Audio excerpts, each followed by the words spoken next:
Muy buenas tardes, qué gusto y placer saludarles nuevamente por este medio. Voy en este momento a dar continuidad y explicación de la última parte del contenido para la segunda evaluación, que va a tener un valor de 5 puntos. La información se las estaré haciendo llegar por medio del grupo, toda vez de que no tenemos conocimiento si va a ser presencial o va a ser de la misma manera que fue enviada la evaluación anterior.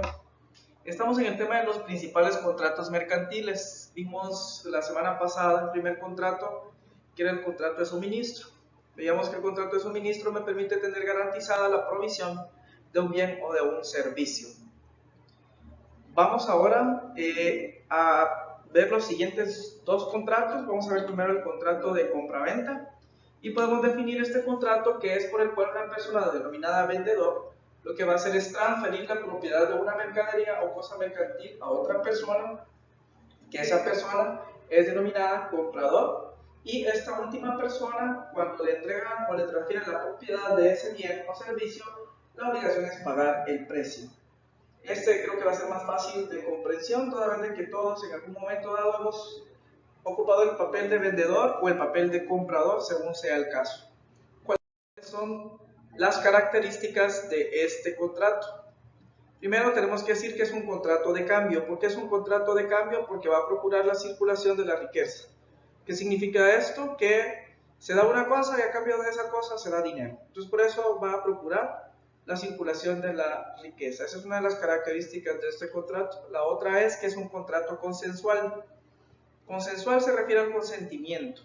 Este contrato de compra-venta se perfecciona por el mero consentimiento, es decir, de tener la manifestación de la voluntad de las partes de vendedor y comprador.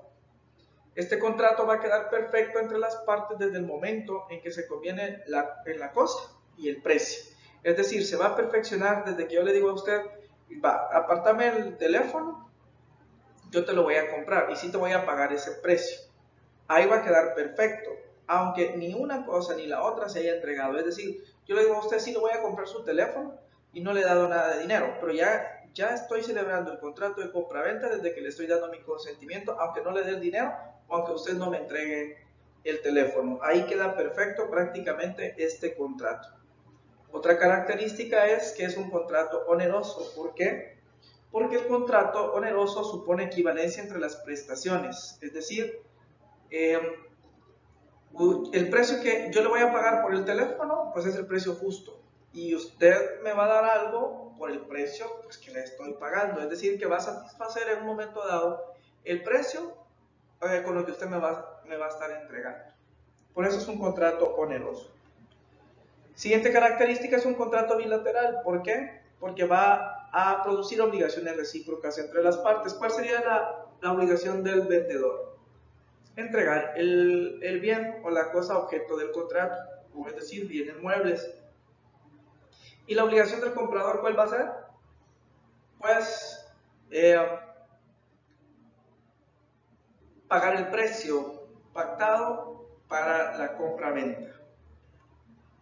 También otra característica es que es un contrato generalmente conmutativo. ¿Por qué es conmutativo? Pues representa una ventaja o beneficio por lo regular, que es cierto. Es decir, que desde el momento los contratos conmutativos son aquellos en los que se sabe cuál es la ventaja o beneficio desde la celebración del contrato. Entonces, por eso es un contrato generalmente conmutativo. ¿Por qué? Pues porque va a representar una ventaja o beneficio y por lo regular es cierto. Es decir, de que yo desde el momento en que celebre el contrato, yo voy a hacer que ese contrato la ventaja va a ser cierta. Es decir, en un momento dado si existe, si me va a dejar ese beneficio. Y por último, es un contrato traslativo de dominio. ¿Por qué es un contrato traslativo de dominio? En el sentido de que sirve solo el contrato para la transferencia de la propiedad. Es decir, que dentro de la transferencia de la propiedad, significa que si usted me va a vender el teléfono, el día de mañana le van a prestar el teléfono a usted y le va a decir, sí, anda a decirle a Gerson que te lo dé. No, usted no dispone de eso, porque al momento de venderlo usted ya transfirió la propiedad, usted ya no puede disponer de ese bien, usted ya no puede decidir qué hacer con ese bien. ¿Por qué? Porque usted transfirió la la propiedad, es decir, el dominio. La otra persona es completamente dueño. Si fuera un carro, me prestas el carro, sí, anda, decíselo al fulano, yo se lo vendí, anda, decirle que te lo dé. No, usted ya no dispone de ese bien porque trasladó el dominio de ese bien. ¿Se recuerda que dijimos de que todos los contratos iban a tener 3 elementos? Siguen utilizándose los mismos 3 elementos para cualquier contrato, solo que los nombres van a variar según el tipo de contrato. Entonces veamos el elemento personal del contrato de compra-venta. ¿Cuáles creen ustedes que son los elementos personales? ¿Cómo se les llama a las personas que intervienen en el contrato de compra-venta? Pues claro, va a comparecer el vendedor. ¿Y quién es el vendedor? Es la que se obliga a transferir la propiedad de una cosa o de un derecho. Y el otro elemento personal es el comprador. ¿Quién va a ser el comprador? Pues el que se obliga a pagar el precio y que va a recibir prácticamente la transferencia de la propiedad, ya sea de la cosa o del derecho. No es únicamente cosas que se pueden vender, sino que también derechos. ¿Cuáles son los otros elementos? Están los formales, la forma en que se puede celebrar este contrato, ¿cuál es? Va a ser según la mercadería enajenada. En este caso, va a depender el tipo de bien para saber si lo voy a hacer en documento privado o en escritura pública. Si es la compraventa de un vehículo, que si no se tienen los distintivos de la propiedad del vehículo, háblese del título de propiedad, en este caso, se puede hacer obligatorio, es en escritura pública. ¿Por qué? Porque es objeto de inscripción en un registro público. ¿Y cuál sería ese registro? En la Superintendencia de Administración Tributaria, conocida como SAT. Si fuera un televisor, una bicicleta, cualquier otro tipo de contrato o bien objeto del contrato, se puede hacer en documento privado. La diferencia de una escritura pública y un documento privado, ¿cuál es? La escritura pública la tiene la guardia y custodia el notario, pero el dueño es el Estado de Guatemala. El Estado es el dueño de esas hojas de protocolo que son conocidas y las conserva el notario, o las guarda o tiene la custodia el notario. Un documento privado que regularmente va con firma legalizada es una hoja de papel bond en donde se redacta, se escribe y el notario da fe que las personas que firman ahí pues son las que están firmando también el contrato de compra-venta. Es decir, va a depender del tipo de negocio en particular para saber si se hace en escritura pública o se hace en documento privado. Vamos a ver el último elemento de este contrato, que va a ser el elemento real, que el primero va a ser la cosa, que en este caso pues, pueden ser las mercaderías, el precio, que es la contraprestación que está a cargo del comprador. ¿Por qué contraprestación? ¿Cuál sería la prestación? Las mercaderías. Y la contraprestación, es decir, recibe mercaderías o tiene que pagarlas, por eso se le llama contraprestación. La mercadería sería la prestación y el dinero sería, o el precio sería la contraprestación. Y esto debe de ser real y cierto.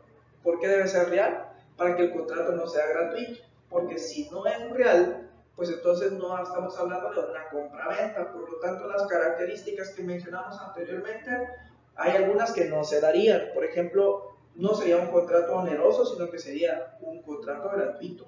Por eso tiene que ser real. Y tiene que ser cierto. ¿Por qué? Porque debe ser determinado o determinable por los contratantes. Es decir, de que en un momento dado sabemos que el precio objeto y el objeto pues van a ser compensados con el precio que se está pagando. Ese sería el contrato de compra-venta. Vamos a ver el último contrato, que es el contrato estimatorio.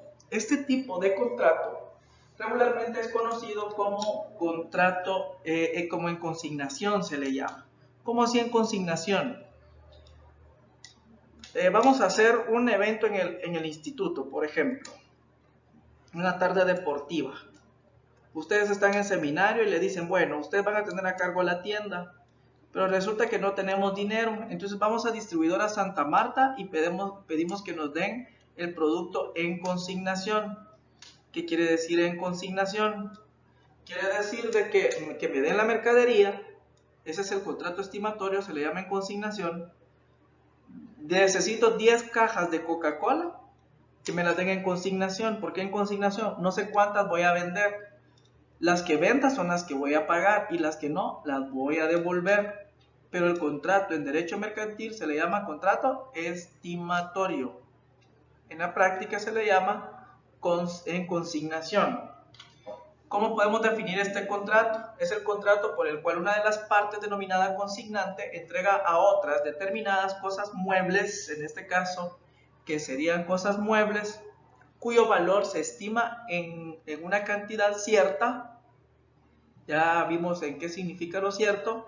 Quiere decir de que se va a obtener lo que se está pagando, pues es lo que se está recibiendo, obligándose esta llamada consignatario a pagar el valor estimado de dichas cosas, o bien, si no las vende, pues a devolverlas transcurrido el plazo convenido. Eso sí, tiene que cumplirse en el plazo convenido. Si no las entrega y no las vendió en el plazo convenido, obligatoriamente tiene que pagar el precio de esas mercaderías, porque esa es la idea de este contrato estimatorio.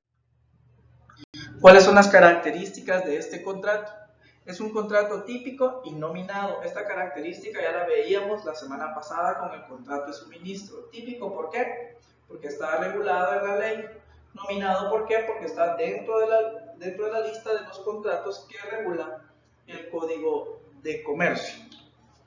Es un contrato real, ¿por qué? Porque se va a perfeccionar al momento que se entreguen las cosas. Es decir, que si yo tengo 10 pares de tenis, yo le voy a dar a usted en consignación 5 pares. El contrato en este caso es real. ¿Por qué? Porque se va a perfeccionar desde que yo le entregue a usted los 5 pares de tenis para que a finales de la siguiente semana, el día viernes de la próxima semana, usted me pague los que vendió y me regrese los que no vendió. Pero desde el momento en que yo le estoy entregando a usted los tenis, se convirtió en un contrato real. Ahí perfeccionamos ya el contrato. Si usted no vendió los 5 pares, pero no me los devuelve, usted está obligado a pagármelos, porque se los estoy dando en consignación.